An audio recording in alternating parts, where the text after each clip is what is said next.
Halo semuanya, pada chapter kali ini berjudul Kejahatan Mutlak. Suatu tempat di dalam kastil, Baby Evelyn dan Lu sedang berbincang. Lu tidak merasa yakin ketika Neo memasukkan permata ke dalam altar. Pria berambut biru alias kepala keluarga Gunatan ikut menghilang. Dan sejak itu semua orang hanya menunggu. Evelyn pun mengajak Lu untuk pergi saja. Akan tetapi Lu tidak sepakat. Jika melarikan diri, orang-orang di dalam penjara bisa dalam bahaya. Tiba-tiba Neo pun spawn di hadapan Lu dan juga Evelyn. Melihat Neo, Evelyn pun seketika marah karena Neo sudah berkhianat. Namun Neo justru mengajak Lu untuk kembali ke masa lalu. Chapter berpindah ke masa lalu. Terjadi perbincangan antara Leo dan juga Abrian.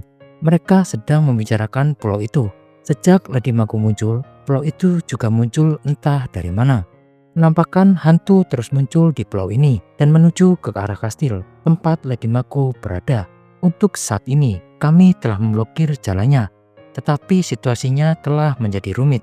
Terlihat tampak para petapa saling membunuh karena para petapa mengklaim yang lainnya hanyalah ilusi. Lalu Abrian pun memberikan saran kepada Leo. Semakin banyak membunuh para petapa yang menuju ke arah istana, Lady Magu akan cepat terlahir kembali dan hanya setelah itu, dunia yang Anda impikan akan tiba. Dunia ini akan dilupakan. Kembali ke masa sekarang, melanjutkan pertarungan Urek Mazino melawan Abrion. Terjadi jual beli serangan cepat di antara keduanya. Di sisi lain, Abrion mempertanyakan gaya bertarung Urek. Sebagian besar seni bela diri didasarkan pada kekuatan yang tidak diketahui, cenderung kepraktisannya dipertanyakan. Tapi seseorang seperti saya, siapapun yang benar-benar menggunakan kekuatan yang tidak diketahui akan menguasainya. Daya rusak mereka sangat mengejutkan. Kecepatan mereka berdua sangat-sangat dahsyat. Di sisi lain, Abrion terus bisa mengimbangi kemampuan Urek bertarung. Tapi Urek tidak bisa fokus pada Abrion karena tusukan permata yang dilakukan Neo sebelumnya. Urek menduga bahwa Abrion datang dari bawah. Urek pun bertanya pada Abrion, apakah kamu berusaha meniru secara tidak berguna? Apakah ada sesuatu yang kau lihat di suatu tempat lagi? Abrion pun lalu menjawab, tidak apa-apa, karena aku jauh lebih kuat daripada mereka. Abrion pun lalu maju untuk menyerang. Abrion menduga Urek akan menyerang melalui pertahanan bawah. Urek pun melakukan tendangan kilat dari bawah sesuai dugaan Abrion. Akan tapi sudut kaki Urek naik kembali. Abrion pun yang tidak menyangka dengan serangan Urek akhirnya menggunakan kaki Urek untuk pijakan melompat ke udara. Saat Abrion di udara, Urek pun mengepalkan kekuatan Shinsu-nya di tangannya untuk menyerang Abrion. Serangan itu dapat dihindari oleh Abrion. Kemudian Abrion pun kembali mengambil Urek untuk pertarungan jarak dekat. Abrion terus mengincar bagian tubuh Urek yang terkena permata oleh Neo. Saat tangan Abrion diselimuti cipratan darah milik Urek, Abrion dengan santai menjilatnya dan merasakan bahwa rasa darah sama saja. Urek pun meminta Abrion untuk berhenti omong kosong. Urek pun melaju dengan cepat ke arah Abrion. Di sisi lain, Abrion menghindar dengan menyusuri tangga ke atas di dalam kastil. Urek pun lalu mengejar Abrion. Terjadilah jual beli serangan dengan sangat cepat di lorong tangga tersebut. Lalu Urek pun mengeluarkan Shinsu di tangannya untuk mengenai Abrion. Tak cukup sampai di situ, Urek pun langsung berpindah dengan sangat cepat, membelakangi tubuh Abrion dan bersiap menyerang menggunakan kepalan Shinsu di tangannya. Serangan Urek itu pun menghempaskan Abrion. Lalu Urek pun terus memperbadir Abrion. Mereka berdua pun saling beradu kepalan Shinsu.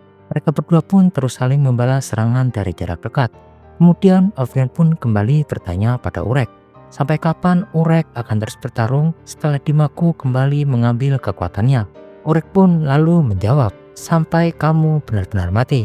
Urek pun lalu mengeluarkan Shinsu emas yang padat dan juga besar di hadapan Abrion.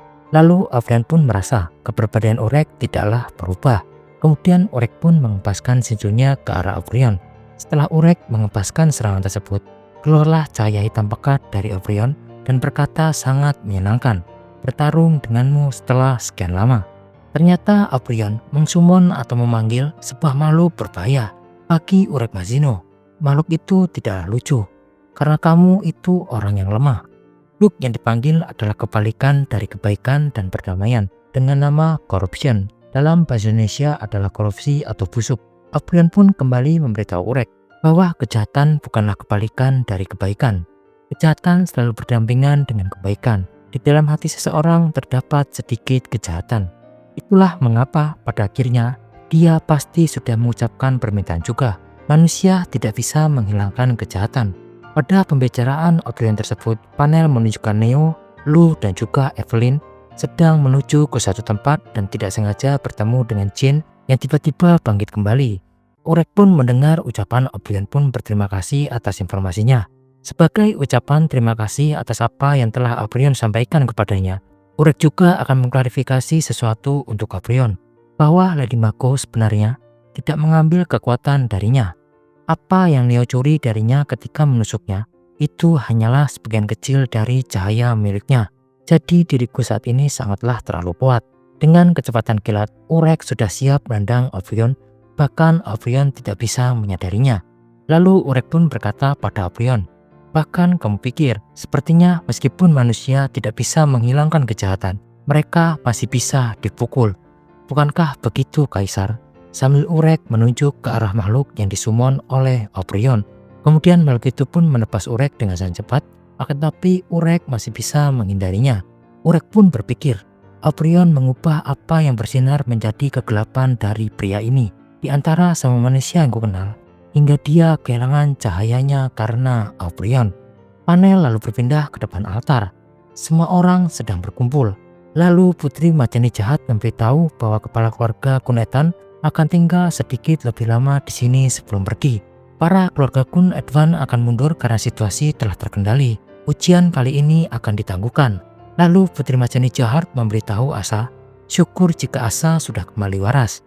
Tapi segera hukuman berat akan datang dari atas. Ambil kembali atas apa yang tersisa dari tes ini dan normalisasikan. Sambil menunduk, Asa pun mengerti. Lalu mereka pun pergi dan berpamitan pada Putri Jahat. Kemudian Putri Jahat pun kesal karena tidak memperdulikannya meskipun mereka sama-sama seorang Putri Jahat.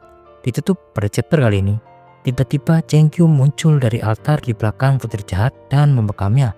Cheng Kyum pun merasa senang karena Putri Jahat ada di sekitar sini.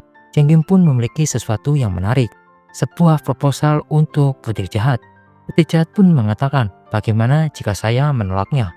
Cheng Kyum pun mengatakan Putri Jahat akan dibunuh. Lalu Cheng Kyum pun menjelaskan, jika Putri Jahat menelan permata ini, Lady Mako akan masuk ke dalam dirimu. Tentu ada beberapa penolakan, tapi itu akan membuatmu menjadi lebih kuat. Lalu tanpa basa-basi, Putri Jahat pun bersedia.